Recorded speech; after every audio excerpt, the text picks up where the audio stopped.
seventh-day holy day. Now that happened at the beginning.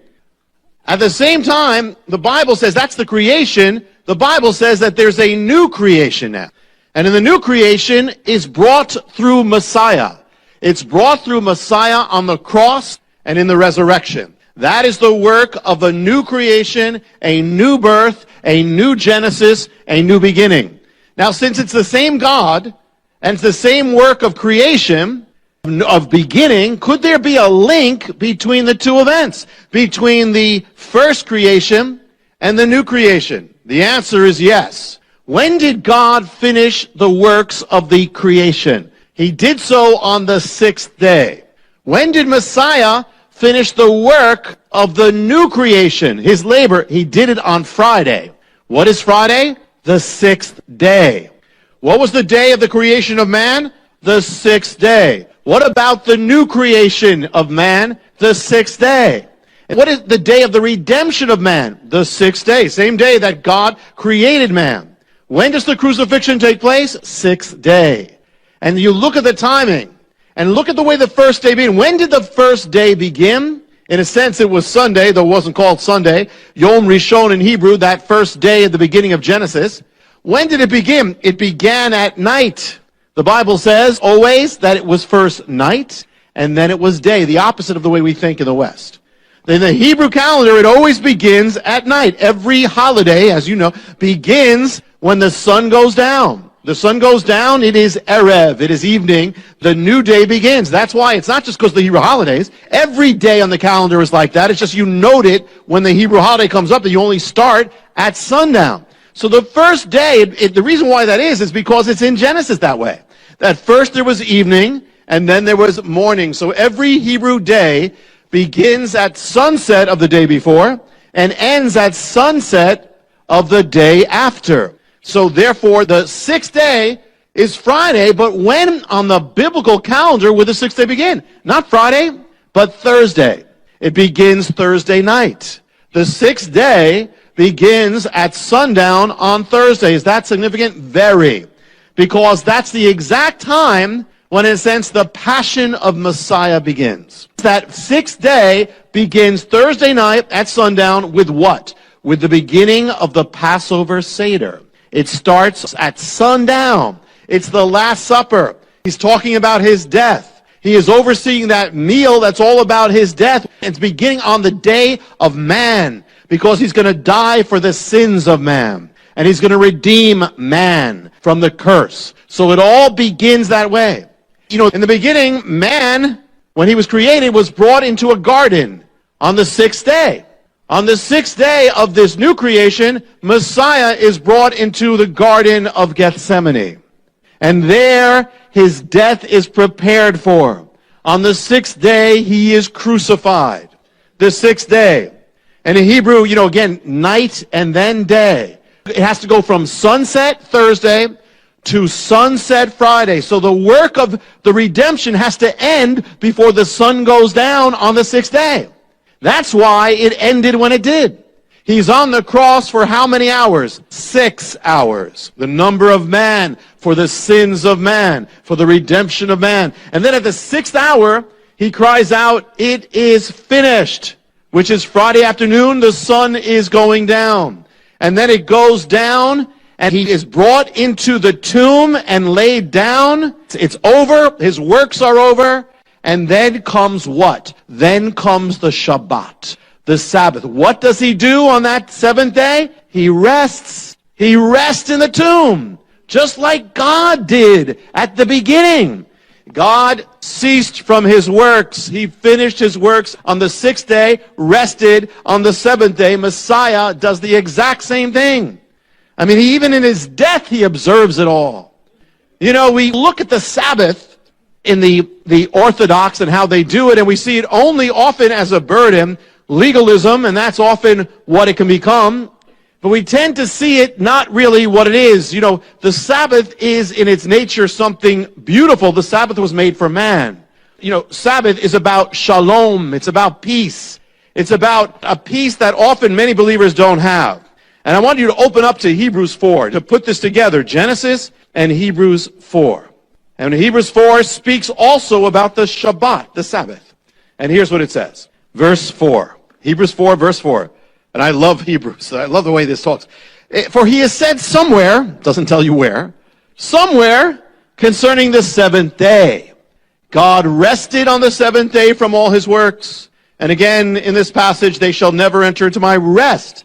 Therefore, since it remains for some to enter in, and those who formerly had good news preached to them failed to enter because of disobedience, again he fixes a certain day, today, saying through David, after so long a time, just as has been said before, today if you hear his voice, do not harden your heart. If Joshua had given them rest, he wouldn't have spoken of another day after that. So there remains a Shabbat, a Sabbath for the people of God. For the one who has entered his rest has himself also rested from his works, as God did from his.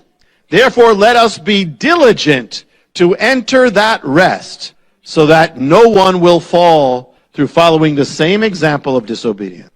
Therefore, let us be diligent to do what? To enter the Sabbath, the Shabbat. What it's saying is there's a greater Sabbath yet to come. In a sense, the Sabbath was a foreshadow of the peace that God would bring because of Messiah. What does the Sabbath come from? It comes from Messiah. It is the Sabbath. It's no accident he died when he did. Already, all put in the tomb, and then the Sabbath comes. He always observed the Sabbath when he was alive. Now he observes it in his death. The holiest day. He had to die when he did. His labor had to be over because you don't work on the Sabbath. He said, the Son of Man is the Adon HaShabbat. He is the Lord of the Sabbath. The Sabbath is the day, the state of being that represents the peace of God, the shalom of God, the state of completion and rest and blessing. That's what it's about. And Messiah is Lord over that. He is the Lord of Shalom. He's the Prince. It says he's the Prince of Peace. Sar Shalom in Hebrew. He's the Master of Shalom. Peace comes from him or it doesn't come. He is the Lord of completion, what it means. He's the Lord of being full, fulfilled, and right, and blessed, the Lord of rest. In Messiah, you are to enter that place, this divine Shabbat, Sabbath of God. But how? In the book of Hebrews, it's written, let us enter, let us labor to enter. It may take some work to get in. We're going to see that. So many believers live their lives in a state of restlessness, just like most of the world, and are not living in the Sabbath of God. But the secrets are there in Messiah's entrance. When Messiah died on the cross, he was not only dying on the cross, he was also entering the Sabbath in the greatest Sabbath entrance that has ever been after the days of Genesis. What was the cross? It was the way he entered into the Shabbat. He labored to enter in. And so the amazing cool thing is, when you look at Messiah on the cross, you actually find keys of entering the peace of God for your life. And keys of entering the place in God where you can have completion and healing and fullness. Messiah, Lord of the Sabbath, teaches us how to enter the Sabbath on the cross, because that's what he's doing. Aside from everything else, he's also entering the Sabbath. And we're going to look at a few of those keys tonight. It's really cool because you wouldn't think so. That's exactly what's happening. On the cross, John 19:28, he says, I am thirsty. I am thirsty, quoting from the Psalms. Is there any key there about peace with God with that? Yes, there is. One of the keys of having peace with God and peace in your life is you have to bring your needs to God. Whatever that is, as much as you don't, you're in trouble. And you'll never be at peace. As much as you pretend you don't have a need, you will never have peace with God. You know, as much as you try to fulfill your own need, you will never have peace with God. As much as you keep two worlds apart, hey, you know, at home I'm one way, I'm here and I'm pretending everything's fine in my life, and yet I have a real need. If you don't bring that to God, you're not going to have peace. You have a need for people to accept you. Listen, we know that's not the end. We shouldn't be there at the end. But if you have the need, don't pretend you don't have it. Bring it to God. You know, whatever the need is, you're lonely, bring it to God. You know, it may even be, you know, you're tempted, bring it to God is what it's saying. You have to bring your thirst to him, and you have to confess it if you're going to be touched, if you're going to have peace in your life. He said, come to me, all you who are weary and burdened down, and I'll give you rest. And come to me, all you who are thirsty, come and drink. First thing is, don't hide your need. People get into big trouble for doing that. And some of the great saints of God, David got into big trouble for keeping kind of two things in his life and pretending he didn't have that need. God said, why don't you come to me? The thing is, whatever it is, even if you're being tempted, that's a need, bring it to God. God is never saying, don't bring it to me, I don't want to touch. He never says, I won't deal with it. He'll deal with it. Bring it to God. And he's there. Next thing he says on the cross, another key to the Sabbath of God, of Messiah. Matthew 27:45, he says, Eli, Eli, lama sabachthani. He speaks Aramaic, quoting from the Psalms in Aramaic. Eli, Eli, my God, lama, why? Sabachthani, have you forsaken me? Now people argue and say, how could he be God if he's saying, my God, you've forsaken me? That's the awesome thing about the cross. It's God actually separating himself from himself so he could be one with us who are separated from God. And yet it's all that, and it's also part of the Sabbath entrance. You wouldn't expect a leader to say this publicly, and here of all people, Messiah to say this, to say something like that, saying that God has forsaken him, and he's saying, why? But another next key related to the first, for you to have peace with God, peace in your life, is that come as you are. Bring everything, even the sin in your life, especially the sin, God wants it. The guilt, especially the guilt. He took all these things on the cross, and he already took your sin, so if you're holding on to your sin, you're a thief, because it belongs to him. No matter what it is, maybe you think that God promised you something that didn't happen in your life, and you've been dealing with this, and it's been separating you from God. Until you get this out with God, you're not going to have peace. Even the separation from God, don't let that, listen, if God himself is saying, God, why are you far from me? If God could separate from himself and still be God, that means that no matter how far you feel from God, there's a way, doesn't matter what it is, even that won't separate you from God. You could have committed murder, and that still won't separate you from God if you bring it to God. It's just you don't feel him close. Bring it to him. You're mad at God. You ever been mad at God? Yes, of course you've been mad with God sometimes. The key is, we know the end of the story is that God wins the argument.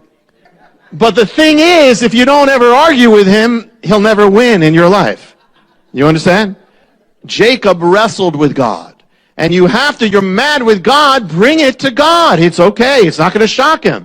Other people in the Bible were mad about him. David was. Others were. The thing is that God is used to that. But you got to bring it to God. And at times you might even say, listen, I don't feel like, I remember a time when we were waiting, hoping for a particular building that fell through early on, and we had no other building. And I remember that day when it fell through after a year, I said, God, I'm just not happy with you today. And I don't feel like talking to you today. But I was telling him that I didn't feel like talking to him. It was okay if you don't feel like talking to him as long as you tell him about it. What happened was, God then did the biggest miracle. The next day, he got us the building. But I had to get to that point. If I just didn't deal with it, not it. Lama, he says, why, God? Which means we don't have to understand everything, but still bring it to him. Why, God? I don't understand, but I don't have to understand everything, but this is what I'm feeling. Come as you are. No matter how distant you are from God, he's there with you, also knowing what it is to be distant from God. Even in that. Eli, Eli, lama sabachthani. Even then, my God, you're still my God, even though I don't understand what you're doing. Messiah's word on the cross. One of the things he says on the cross in John 19:28, woman, behold your son. Behold, man, behold your mother. What's this about? Some people say in the Catholic Church, there are those, that means Mary's your mother. Well, then it would mean that John's our son, but that doesn't go. He's saying something because he's leaving the world. He's going to be gone. How do you enter the Shabbat of God? He's tying up the loose ends. why you may not have peace is there are loose ends in your life that you never tied up. And you never tied it up with God. Maybe unfinished business you never did. Maybe something with your parents. Maybe something with another. Maybe you wronged somebody and you never asked forgiveness. You never made it right. Well, part of entering the Sabbath is this. He's finishing up. You know, you can relate to this. You're going on vacation and it takes you like days to finish up in order to go on vacation. And it takes a lot of work to go on vacation. You know, there are times I remember, I don't know if the vacation was worth it, how much it took to get to that vacation and finish up. But if I didn't finish it up, I could never go. If you want to enter God's rest, then if there's unfinished business, you need to bring it to God and finish it up. You know, Zacchaeus, when he was saved, he didn't say, okay, I'm saved, so forget about everybody else. He said, okay, I'm going to go back to everybody, and I'm going to give them 4 times as much as I ripped them off for. He was tying it up. This was a man who undoubtedly had peace. You ever leave home and you're thinking, wait, there's something I left on, or there's something there. Something not, I left the light on. I left the oven on. I left the mixer. I left the machine on. I left the lawnmower on. And there's something there and you don't have peace because there's something unfinished. Maybe right now you have something at home and you have no peace. You can't have rest and peace until you can say goodbye, finish it up, wrap it up.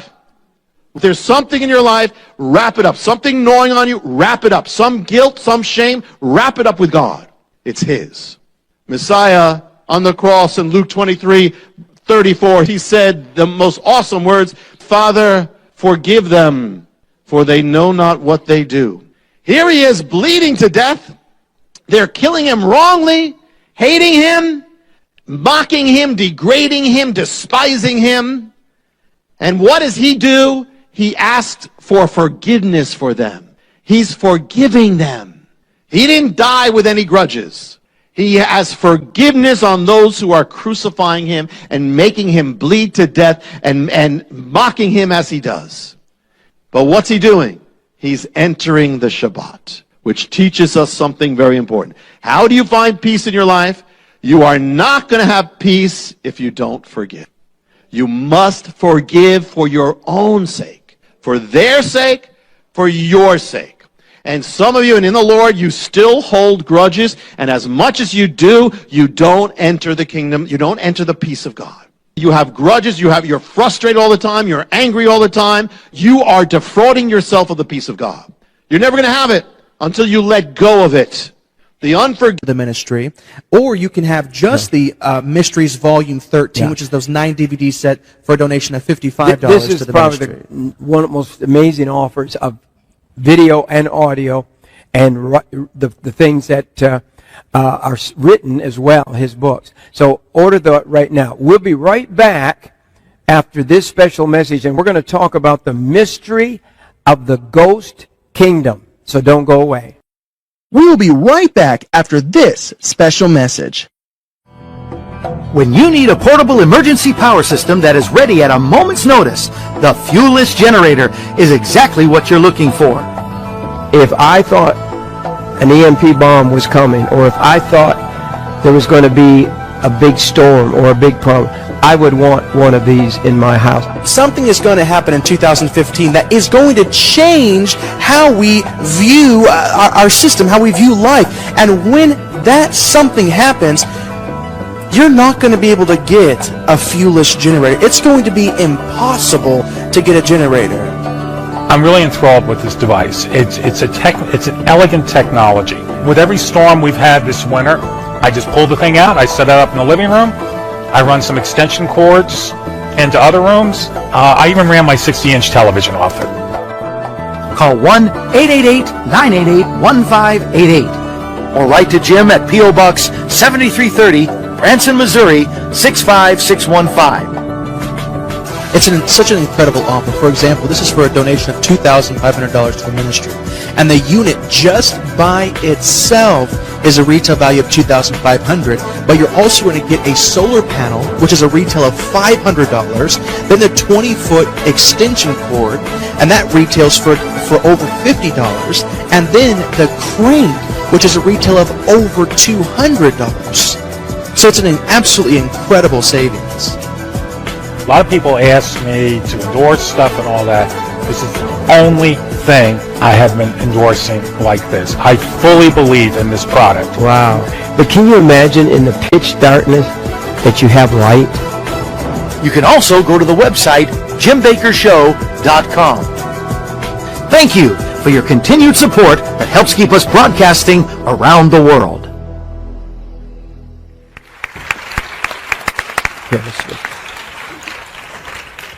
Rabbi, one of the messages in your new series, the Mystery Volume 13, is the mystery of the ghost kingdom. That really intrigues me also. You have some real mysteries there. Sound like Hardy Boy books to me, you know. Mm-hmm. So the mystery of the ghost kingdom. Yeah. What does that mean?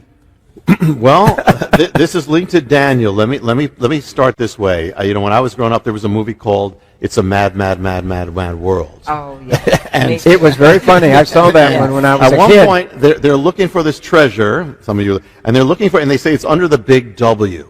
And they're walking around this park looking for it. They're going all around, and right there, it's in front. But it's so big they don't see it. I mean, it's right there in their faces, but they don't see it. Well, this is a prophetic. I want to share a prophetic end-time mystery that is like that big W. In other words, it is so big, and it's right there, and we, for the most part, have not seen it. This is going to be kind of a whole new take on it. And beginning with Daniel 2. Daniel sees the statue of the kingdoms that represent the four great empires of the world. The last one being the fourth one is the Roman. It's the final form. It's going to be the end-time kingdom as well. So he sees all that there. Now, this is what he says about that fourth kingdom. Daniel 2 says this, verse 33, his legs were of iron, his feet part of iron and part of clay. So the Roman Empire is represented by the legs and then the feet. And then verse 40 says this, the fourth kingdom shall be as iron breaks in pieces and subdues everything, all things. As iron breaks all these things, it will break in pieces and bruise. And where you saw the feet and the toes, part of the potter's clay and part iron, the kingdom shall be divided. But there shall be in it of the strength of iron, as much as shall the iron mixed with the clay.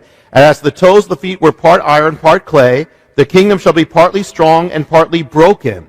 And where you saw iron mixed with the miry clay, they shall mingle themselves with the seed of men, but shall not cleave to one another, even as iron is not mixed with clay. All right.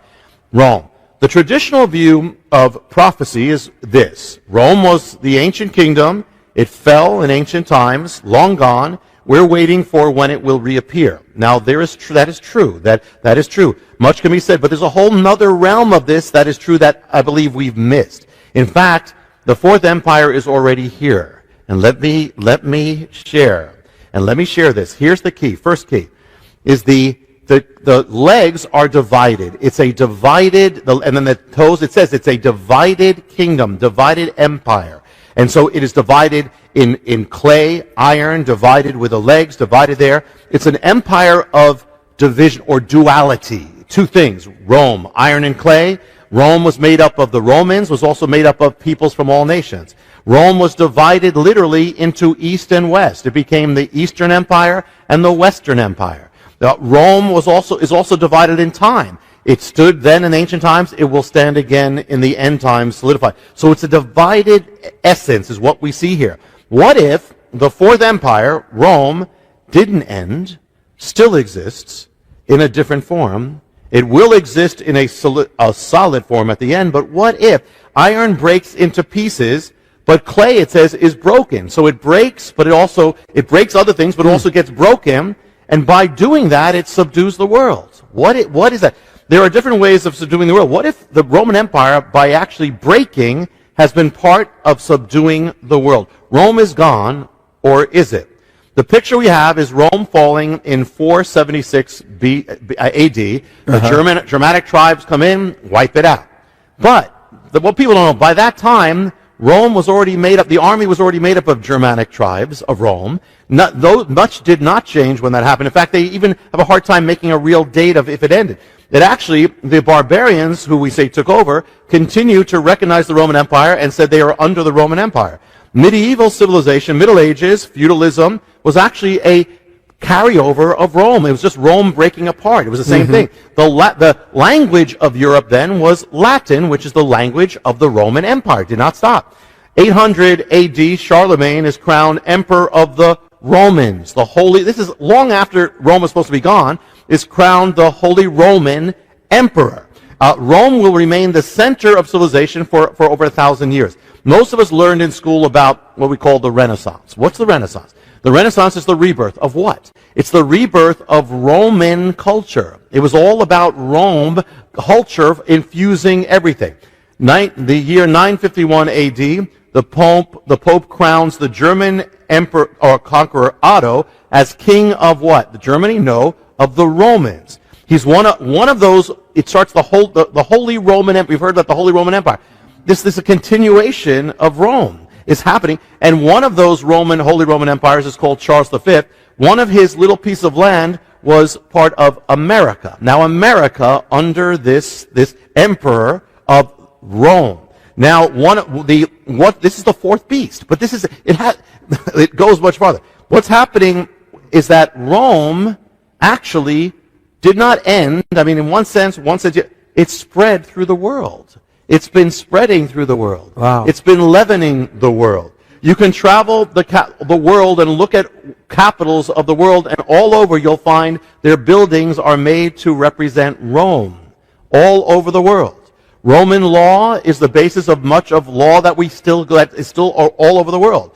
When the Holy Roman Emperor fell, or the empire fell, out of it was born Germany. The leader of Germany was called what? The Kaiser. What is Kaiser? It's Caesar. It means Caesar. Oh. Kaiser is simply the German way of saying Caesar. So here you have the Holy Roman, then you have that. 20th century. The century of fascism, totalitarianism. Where does that begin? Begins with Mussolini. What was he trying to do? What was it? It was the revival of Rome. Hitler followed it for Nazi Germany. Where do you get the word fascism from? The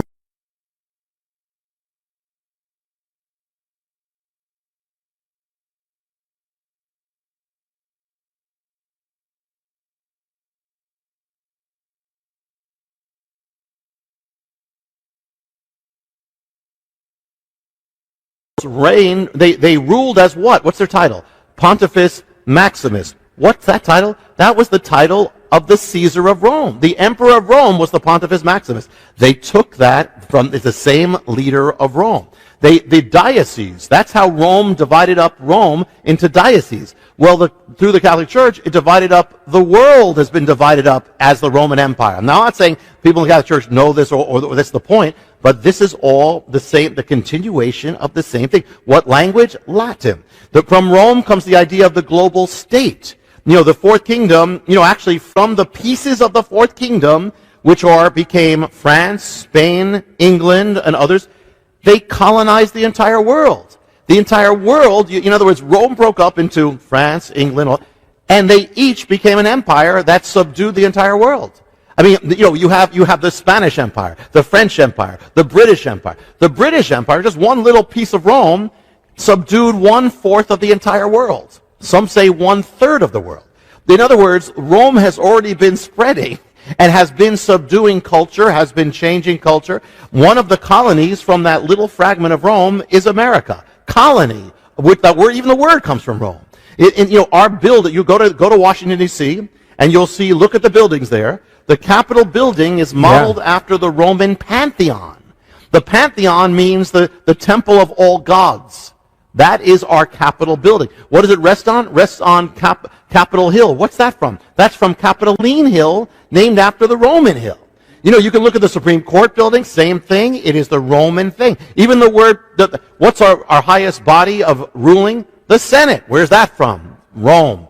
The president, the word president comes from Rome.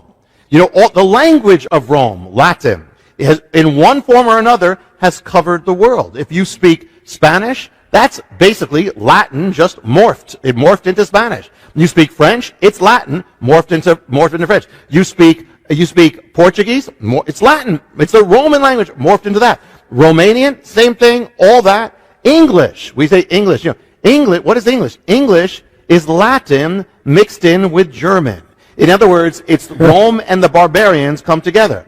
It's the iron and the clay. Mixed together. Mixed together, iron and the clay, and it's covered the world. The language of Rome. When did Rome fall? We said 476 AD. Not exactly. Rome split into two, just like the legs of the statue of Daniel.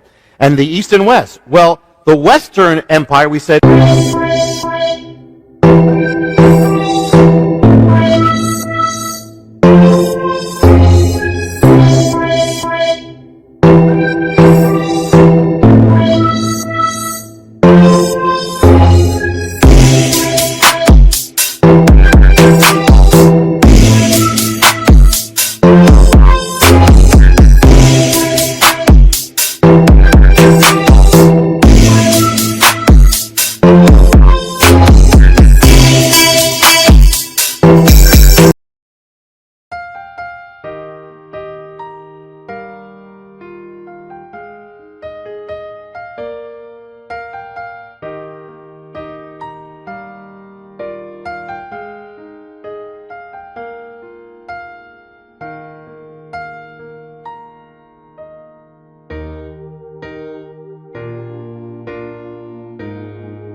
sau cơn mưa đêm em đã làm gì giờ, khói thuốc lá lạnh nhì giờ, anh chỉ muốn một đêm này không ngày ai mất gì. Yeah yeah, em muốn là quên mà sao mà em đã cần đi nhưng mà 30, anh không thể giữ em được bên mình. Bao nhiêu người xấu đã người ghen tình, bao nhiêu người mấy em mà quên rồi, vẫn là con má nằm bên tôi, giờ chỉ con má nằm mòn trôi.